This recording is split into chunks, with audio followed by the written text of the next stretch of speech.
Do the Sixers have the worst salary cap situation in the NBA? Last summer, the Philadelphia 76ers entered the offseason with more than $60 million in cap space, a war chest that gave them the flexibility to dream big. Just 1 year later, that optimism has evaporated. According to cap expert Eric Pincus of Bleacher Report, Philadelphia might now find itself saddled with the NBA's single worst salary cap situation. Unfortunately, the investment in Paul George looks to be a significant miscalculation, Pincus wrote. George's game has declined due to injury. Joel Embiid's health is a significant question mark. Very quickly, the franchise became over-leveraged with a mediocre roster. That's a harsh assessment, especially for a franchise that believed it was building a championship core around Joel Embiid, Paul George, and Tyrese Maxey. Pincus even slotted the Sixers ahead of the Orlando Magic, Phoenix Suns, Boston Celtics, and Denver Nuggets on his list of teams with the bleakest financial futures. Other franchises like the Cleveland Cavaliers, Minnesota Timberwolves,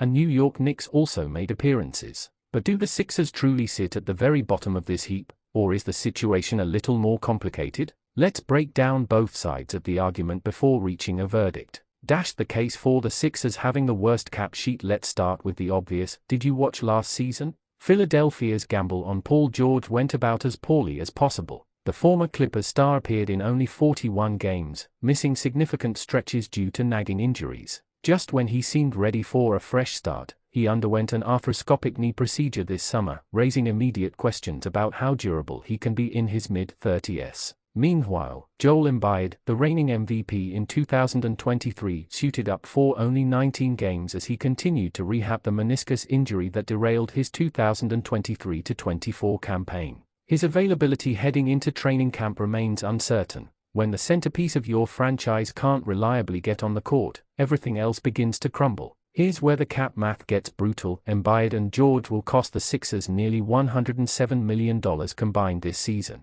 That's 70% of the NBA's $154.7 million salary cap tied up in two players whose health is already in doubt. In the new second apron era, where punitive restrictions make it harder than ever to maneuver around bloated contracts, that is a nightmare scenario. Compare that to the Magic or Cavaliers. Yes, they'll face some tough financial decisions in the coming years, but their problems stem from having too many valuable players to pay. Orlando might have to choose between Franz Wagner, Paolo Banchero, Jalen Suggs, and Desmond Bane, but all of those guys are tradable assets. Same story in Cleveland with Darius Garland, Jarrett Allen, and Donovan Mitchell. Philadelphia doesn't have that luxury. If things go south, they might actually have to attach draft picks or young players just to dump contracts like Embiid's or George's. In other words, their highest paid players could be considered negative value assets. That's one of the surest signs of a bad cap situation, and that's why 2025-26 looms as a make-or-break season.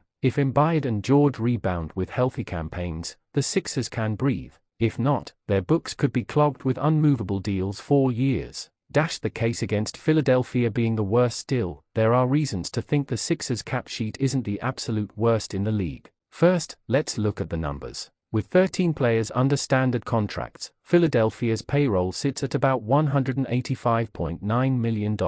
That's $10 million below the first apron and nearly $22 million below the second apron. That cushion matters. As long as they don't blow it on a bloated deal for Quentin Grimes, the Sixers will keep access to tools like the $5.7 million taxpayer mid-level exception. Contrast that with Cleveland, who already sit $20 million above the second apron this year and project to be more than $21.5 million over it next season. That kind of financial stranglehold limits flexibility to the point where even making trades becomes difficult. Or look at Orlando. The Magic now owe nearly $155 million next season to just 4 players, Banchero, Bane, Wagner, and Suggs. In a cap projected around $165 million, that doesn't leave much room to build out the rest of the roster. Philadelphia, by comparison, has some breathing room. They've already locked in their 3 max contracts, Embiid, George, and Maxey, so there are no looming extensions that threaten to push them further into cap hell. Kelly Oubre Jr. and Andre Drummond will hit free agency next summer, but neither is expected to command massive deals. Rookie Jared McCain and newcomer VJ Edgecombe are years away from even being extension eligible. In short, the Sixers' situation may be tight, but it's not unmanageable.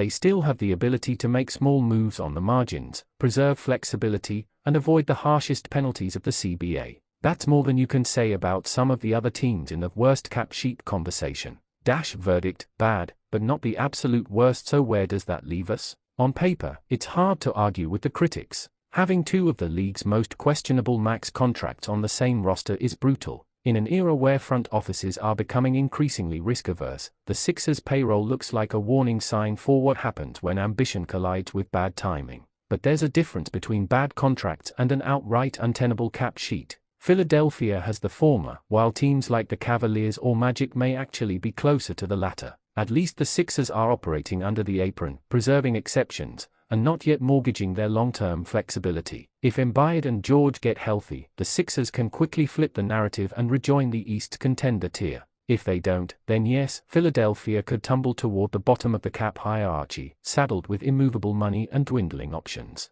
For now, though, the dishwinner of worst salary cap situation in the NBA probably belongs to Cleveland, with Orlando and Phoenix not far behind. Philadelphia isn't in a good place, but their front office still has some tools to work with. Of course, all of this could change by February. That's the beauty and the danger of the modern NBA cap landscape. One injury, one lopsided trade, or one surprise breakout can flip the balance sheet overnight. Until then, the Sixers remain stuck in the middle, over-leveraged but not yet doomed, waiting to see whether their stars can justify the cost.